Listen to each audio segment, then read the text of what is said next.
Lulzim Basha deklaroi se nuk do të rikandidoj për Bashkinë e Tiranës. Natyrisht, ky nuk është lajm. Vendimin për të mos rikandiduar, Lulzim Basha e ka marrë në fakt që në momentin ku e emërua në atë karrike me votat e shpikura nga Arben Ristani, sepse ai nuk bëri asgjë për 4 vjet. Lulzim Basha nuk ka qenë asnjë ditë kryebashkiak i Tiranës, por thjesht një individ që mbajti për 4 vjet karriken e kryetarit të bashkisë dhe do të lërë gjurmë në kryeqytet si njeriu që nuk bëri asgjë. Thjesht asgjë. Zgjedhjen për të mos rikandiduar për Tiranën, Lulzim Basha nuk po e bën tani. E ka bërë në 4 vjet, duke mos u marrë me qytetarët dhe problemet e kryeqytetit. Lulzim Basha po i kursen vetes ndëshkimin e merituar me vot nga qytetarët e kryeqytetit që në këto 4 vite kanë parë se si ka degraduar ditë pas dite hapësira e përbashkët ku ata kanë zgjedhur të jetojnë e të punojnë.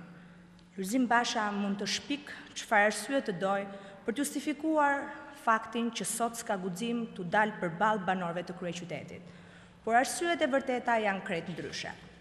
Premtoi se do të pajiste të gjitha shkollat e kryeqytetit me sistem grohje, por situata sot është më keq nga ç'e gjeti, me 50% të shkollave pas një lloj sistemi dhe me pjesën tjetër me sisteme tërësisht amortizuara. Premtoi gjelbrim, parqe, këndelojrash për fëmijët, por s'ka bërë asgjë. Ndërkohë që plani urbanistik i Tiranës i Bashës i mori kryeqytetit 16 zona të gjelbra dhe i shndroi në parqe të tëra ndërtimi. Duke filluar me Lulishten përballë bibliotekës kombëtare, atë pas Pallatit të Kulturës, parkun e Namazgjas, ku në një rast unik në botë tentoi të bashkangjisi xhamisë një qendër tregtare. Ndër zonat e tjera të gjelbra që do të shndërroheshin sipas Bashës në sheshe ndërtimi me planin e tij janë zona e Shqupit, parku i fushës së aviacionit, qyteti studenti, fusha e sportit prapas stadiumit Qemal Stafa, ish shkolla Kosova, zona e fushave të Alidemi, ekspozita Shqipëria Sot, zona e lodrave të Shtat Xhuxhat, zona e lulishteve të vëllezërit Frashëri, ndërtimet mbi dig, zona e shkollës së bashkuar, zonën e tregut dhe zonën e kinostudjes. Premtoi hapësira sportive, por ka lënë të degradojnë dhe ato hapësira që trashëgoi, se për ndërtimin e hapësirave të reja asgjë bëhet fjalë. Premtoi sistemimin e rrugëve e trotuareve, por e ftojmë të bëjë një xhiro me makinë nga treni deri tek sheshi Nën Tereza dhe të numëroj gropat për të parë në ç'gjendje janë rrugët sot. Qytetarët e Tiranës do të jetojnë në një prej qyteteve më të pastra në Europë me sistem të diferencuar mbetjesh, premtoi Luli në 2011. E ftojmë sot të dalë dhe të na thotë qoftë edhe një gjë të vetme që ka bërë në këtë drejtim. Brenda vitit të parë të mandatit do të çajmë tokën për të nisur punimet për Bibliotekën Universitare Bashkiake të Tiranës, thoshte Luli në 2011. Do të rehabilitohen rrugët pa ndriçim në shumë zona të qytetit, thoshte Luli në 2011.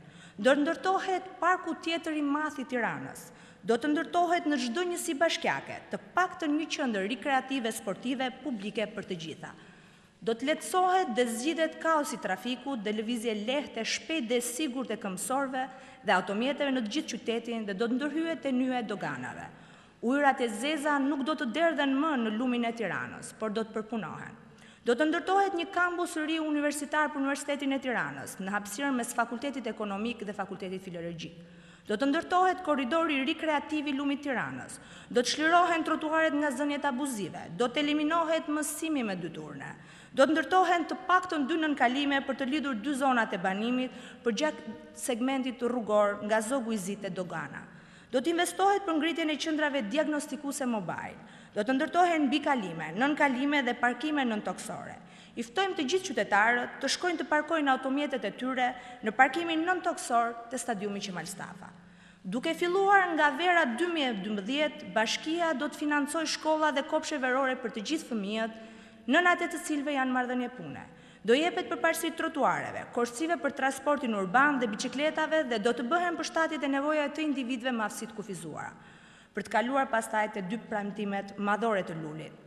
Karta studentore bashkiake, me cilën do të ofrohet transporti falas dhe tarifa të reduktuara për shërbimet dhe tramvaj i famshëm, që e ka kthyer Lulin tani më në një personazh për Barsoleta. Natyrisht, të gjithë ne do donim ta dëgjonim Lulin që krahas vendimit për të mos rikandiduar, të bënte edhe një bilanc të punës së tij, por bilancin tashmë ja kanë bërë qytetarët. Pas 21 qershorit, Bashkia e Tiranës do të ketë një kryetar të ri dhe ky mangth i quajtur Lulzim Basha do të mbarojë, duke i hapur rrugë mirëqeverisjes, zhvillimit, por dhe normalitetit që kaq shumë ka munguar këto 4 vjet. Ju falemnderit.